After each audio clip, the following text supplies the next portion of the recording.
Я учительница младших классов. В школе чувствую себя на своем месте, с учениками мы хорошо ладим. Там я счастлива. Мое счастье омрачает только то, что мой муж пьет.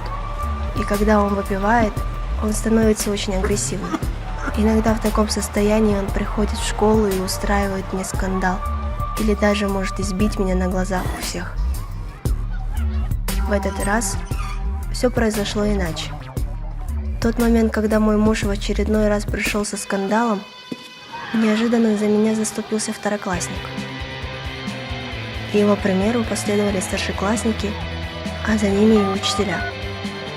Одна из них позвонила в 102. Этот случай изменил меня. Я почувствовала заботу моего окружения, перестала чувствовать себя беспомощной. Сообщайте об угрозе в 102, когда видите насилие.